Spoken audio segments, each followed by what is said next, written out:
AI is going to replace data engineers. We hear that all the time, right? And we're probably seeing it on Reddit, on LinkedIn. We're seeing it all over the place. And I am here to tell you that it is probably not the case. My name is Chris Garzone, by the way. I'm the founder and CEO of Data Engineer Academy. We've helped over 2,000 people land higher paying data roles. We are the largest data engineering school in the country, and I used to be a data engineer myself for Amazon, for Lyft, for startups in between, and we are on a mission to help the next generation of data professionals upskill and learn higher paying roles. So in this video, I'm going to tell you what no one else is really talking about online, which is AI isn't taking data engineering roles. It's probably creating more. What I want to do is by the end of this video, give you the ability to make a decision for yourself based on data and based on the facts. So let's jump into it. The reality is that companies are now hiring more data engineers than ever before. And if you look at the World Economic Forum jobs report, page 19, this is like, I literally have it memorized. You can actually see the top 3 out of 6 jobs projected in the next 10 years. And they're like data warehousing, they're data engineering, and then it's like big data specialist or something. And then another one's like AI. So like most of the roles that are projected to grow the most over the next decade is actually all AI and data related, data engineering related.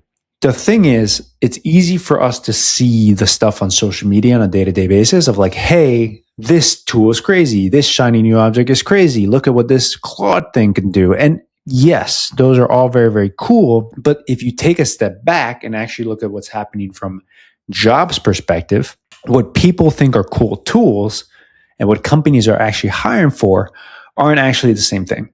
And so you have to actually look at the data. And if you look at the World Economic Forum posts, the jobs report, you can actually see the jobs are projected to go insane over the next decade. So that's number one. The second reason it's important to look at that reality is because AI actually multiplies the data infrastructure that is needed in order to support the AI, right? So for example, before AI, one company might have, let's say, one data warehouse here, and they might have a batch of pipelines over here. The reality is that now we actually need more data in real time. We need it in different formats in order to apply to different AI models for different use cases and different LLMs. And so when you think about what I just said, it's actually, this is the pattern. AI creates more data, which creates more AI, which creates more data, which creates more need for data, which creates more AI, which creates more data, which creates more need for data, and so on and so on. And so data engineering, what I like to refer as, is the lost cousin of AI because it is going to tremendously benefit from the growth of AI itself and vice versa. The other piece of reality to this is that AI doesn't actually build its own infrastructure, right? As much as we can automate, let's say we use Terraform to do infrastructure as code, like AWS, that's all great. But AI isn't doing that, and Terraform hasn't completely been automated either, right? And so AI can't actually automate infrastructure. It can just automate code itself. And so again, when we look at the reality of what's happening, AI probably isn't going to fully replace data engineering, but yes, it will have an impact on data engineering and will help data engineering evolve and vice versa. Okay, part 2. Not only is AI not going to take your job as a data engineer, it's actually going to create more data engineering jobs. And here's why. The reality is AI is fed by data. In fact, me as a business owner, I know that my biggest moat, if I were to create some AI tool, is the fact that I have all this data in the company. Data actually becomes the moat for your AI tool, your AI model. And so here's the thing. Humans are the ones who feed that data into AI. So if anything, the person who is taking that data and putting it into the AI model is actually more essential than ever before. The analogy that I like to use is building a house, right? It's like, yes, we were able to automate the process of building a house by creating a crane, but now the person that actually drives the crane is more essential. The job just got created, and this job in the data world is a data engineer. They're the ones that are going to be feeding data into the AI models, and they're going to be working with the AI engineers, the ML engineers, the data scientists. So that's number one. The second reason is because AI makes bad decisions with bad data, right? We've all seen ChatGPT hallucinate. And the reality is is because ChatGPT's infrastructure is yet to evolve to a place where it's able to remember all of your data, all of your past conversations, but data engineers can actually fix that.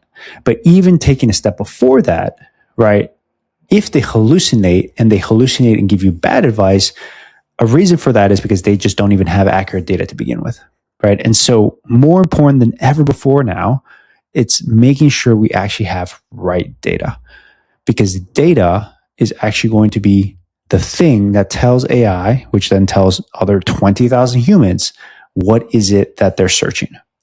And so more important than ever before, good data tells AI to say good things. Part number 3, what is actually changing? Because I'm going to be honest, it's not that nothing's going to change. Anyone that tells you that is probably living in the past and they're not adapting to AI. So here's what's going to change. All the repetitive tasks are going to get automated, right? So I'll give you an example. If you write some SQL code and you have to debug that SQL code or that Python code, instead of you literally having to scroll 1,000 lines of code in order to find where the bug is, right? And then even if you're able to find it with an editor, you then have to try to fix that code.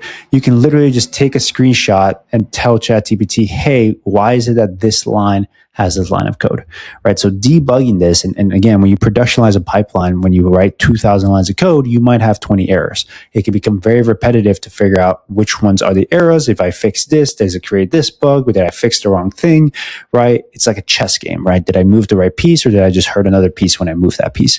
And so being able to fix those repetitive tasks with AI, going to be huge. But the thing that's going to be helpful from this is you can now focus more on the architecture and the strategic work. So let me give you an example, sticking with the house analogy. Let's say that you now have a crane, which is going to help you build the actual house. Well, the reality is now you can take a step back and actually focus on architecting the blueprint for the house, right? And so the reality is that now you don't have to worry about like, hey, I'm going to do all this repetitive work of taking a brick here and moving the brick there, a brick here, moving a brick here, right? There's things like a crane or something that can help you with that automated and repetitive work, right? But you now get to focus on the bigger picture. It's like, how do I design this architecture? How do I build this model and this pipeline and this workflow so that it scales with us as we scale the company by 100x, right? And so you get to now focus on more brainy work and get paid more for it because companies value this kind of work more than the repetitive work that can just be automated away. And so it is an extremely helpful thing, not just for your career to earn more, but for you to really get rid of all the boring and mundane work. Part number 4, which I think is super interesting and not a lot of people are talking about it. Here are the new roles that data engineering and AI alone have created. And my guess is that there's a lot more roles that are going to be created. Not a lot of people are talking about this. So real-time data engineer, right? And so one of the things that data engineers do is, let's say they build a pipeline for dashboarding purposes.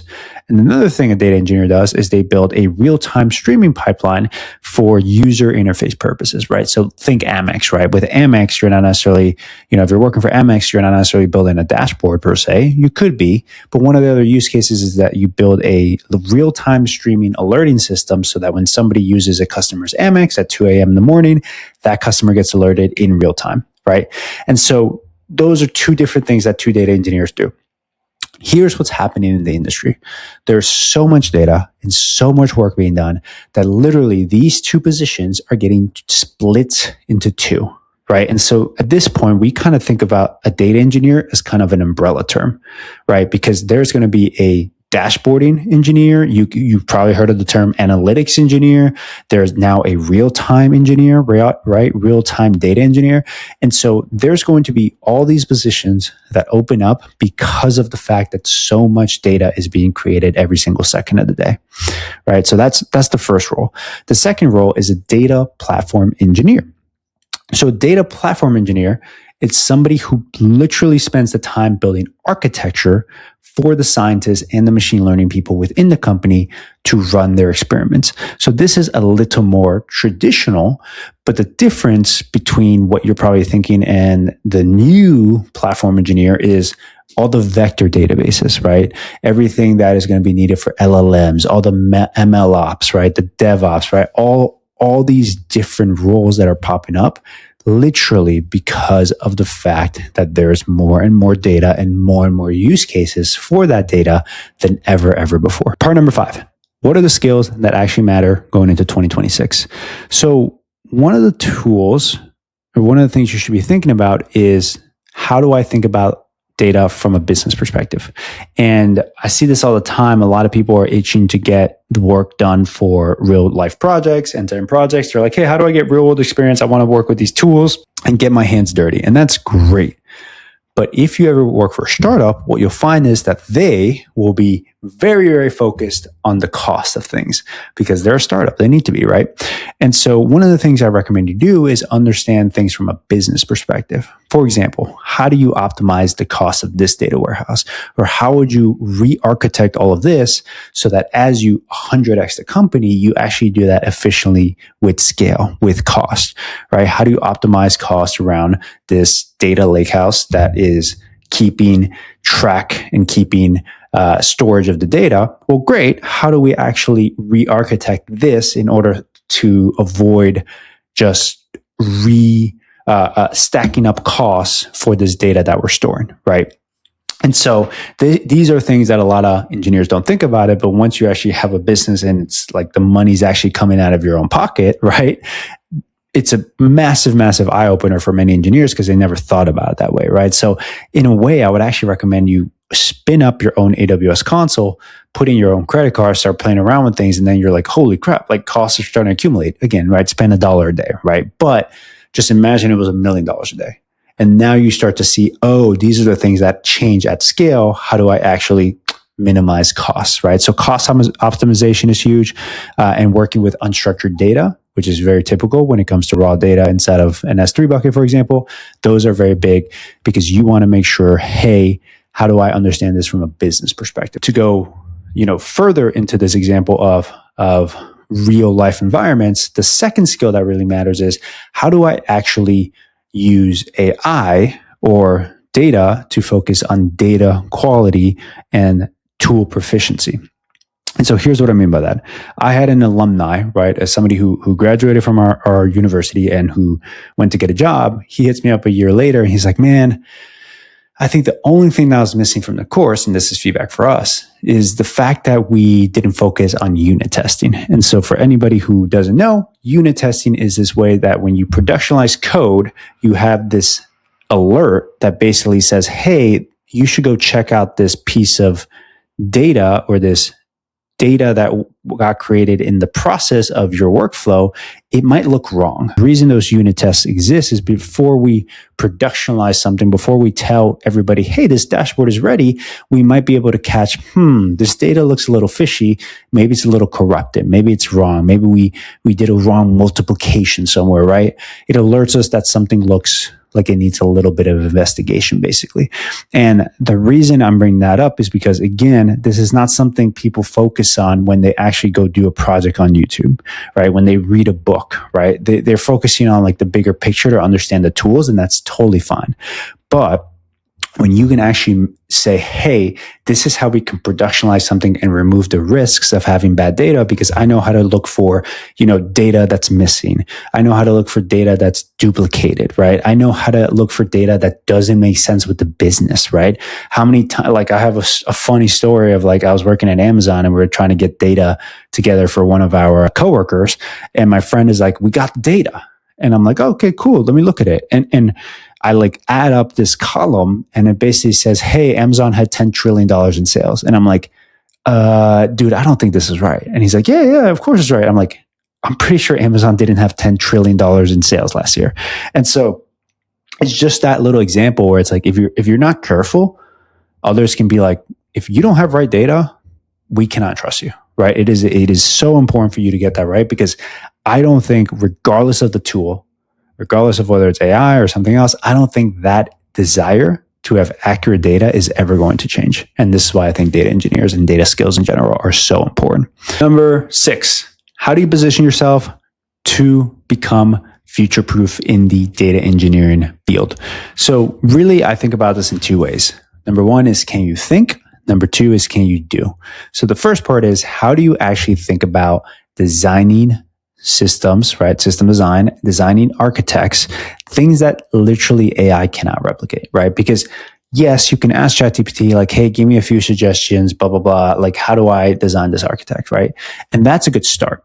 But if you don't actually know what it means, right? Let's say they give you 10 different options, like, hey, you can design this architect in one of these 10 different ways, and you have no idea what that means.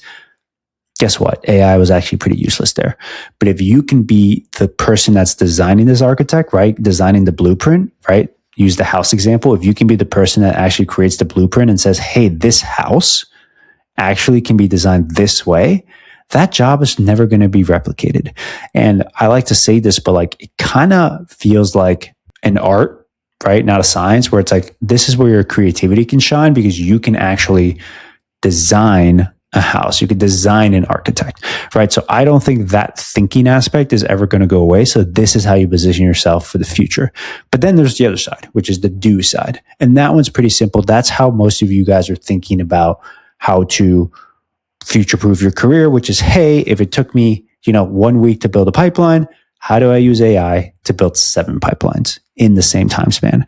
And this one is just like brute force, right? Because again, I don't think AI is going to take data engineers' jobs, for example, but I do think the person that uses AI will take the job of a data engineer. And so use AI, make your job more efficient, and I promise you, you will never, ever regret it. The final section. Here is where I think your action plan is for the next month, next 2 months, next 6 months, whatever you set out to do in this AI world, whether you're a TPM wanting to learn AI, whether you're a data engineer wanting to learn AI, whether you're a software engineer wanting to learn AI, whether you're somebody who's nervous about AI, but also excited about AI, this is your action plan. Okay.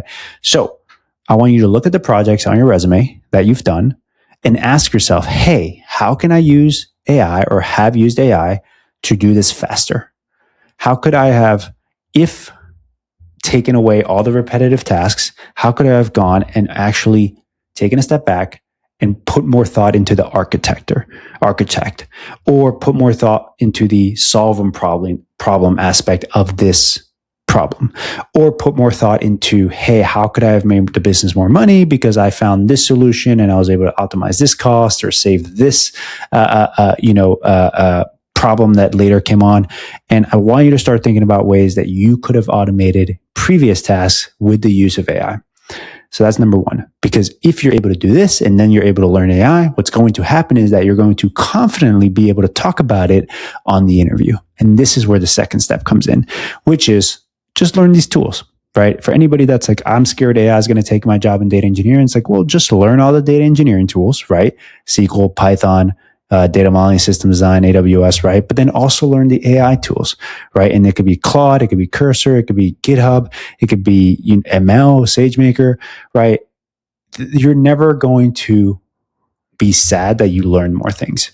And so the more that you can stack it and put some context around it, and I think using your resume is a great way to get started with putting context around the things you're learning, the better off you're going to feel when you get to the interview portion. And if you want to AI proof your career, right? Future proof your career, all you have to do is click on the link below in the description. You can book a call with me or my team in order to figure out how we can best help you. Everything is personalized at Data Engineer Academy. It's how we've been able to help over 2,000 people increase their compensations by as little as 20% to as much as 200% in as little as 2 months or as much as 12 months. And so click on the link below. Let's see how we can help you. Otherwise, what I want you to do now is click on this link over here. It's a fun little AI project revolving LangChain. I think you'll enjoy it. Thank you for watching, and please subscribe, do the whole thing. And I wish you nothing but the best in your career. Cheers.